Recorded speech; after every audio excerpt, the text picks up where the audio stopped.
ஆசிரியர்களே, கல்விசார் ஊழியர்களே,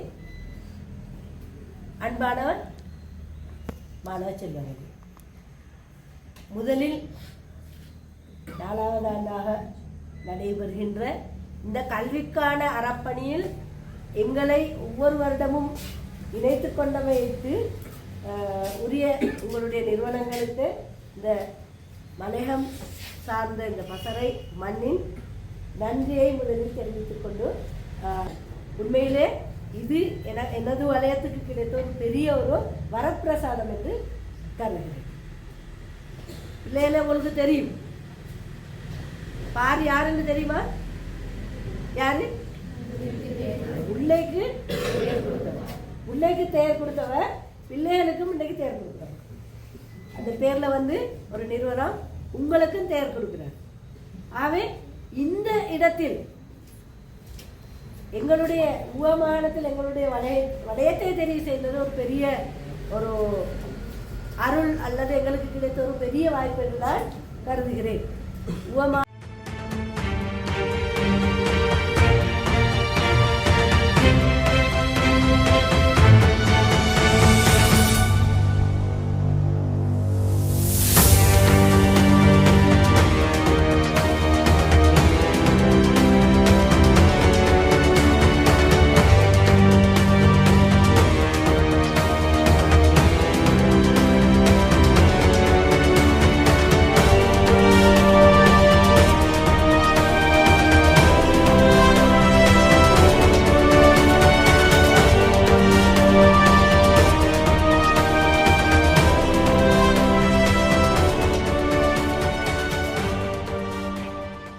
என நினைக்கிறேன்.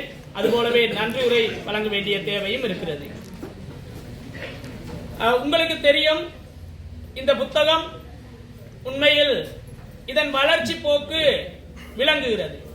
சென்ற முறை இருந்த புத்தகத்தின் அளவு சின்னதாக இருந்தது. இந்த முறை அது சற்று பெரிதாக மாறி இருக்கிறது.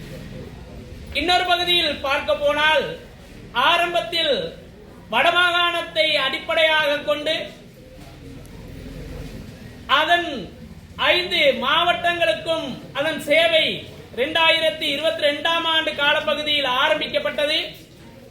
பிறகு கடந்த வருடமாகும் போது அது நுவரெலியா, பதுளை போன்ற மலையக பிரதேசத்துக்கும் அதன் சேவை விரிவாக்கப்பட்டது. இந்த விரிவாக்கப்பட்ட சேவையின் அடிப்படையில் பாரியின் இந்த நூலானது பாரி உண்மையில் 5 பாடங்களை உள்ளடக்கியதாக, ஒவ்வொரு பாடத்துக்கும் விடை பகுதியும் தனியாக உள்ளடக்கியதாக சுய கற்றல் ஏடாக இது வெளிவருகிறது. வடமாகாண ஆளுநராக இருக்கக்கூடிய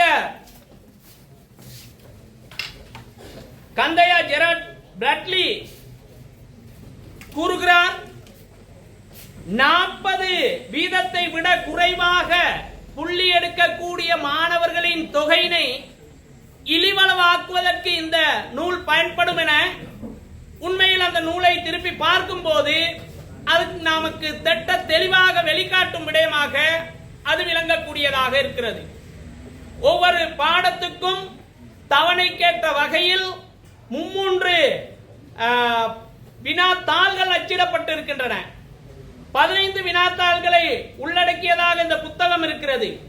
இந்த வினாத்தாள்களை சற்று திருப்பி பார்க்கும் போது அதன் அளவில் மாத்திரமல்ல, அதன் பண்பு தரம் பெருமதியிலும் அது அதனை வெளிப்படுத்தக்கூடியதாக இருக்கிறது.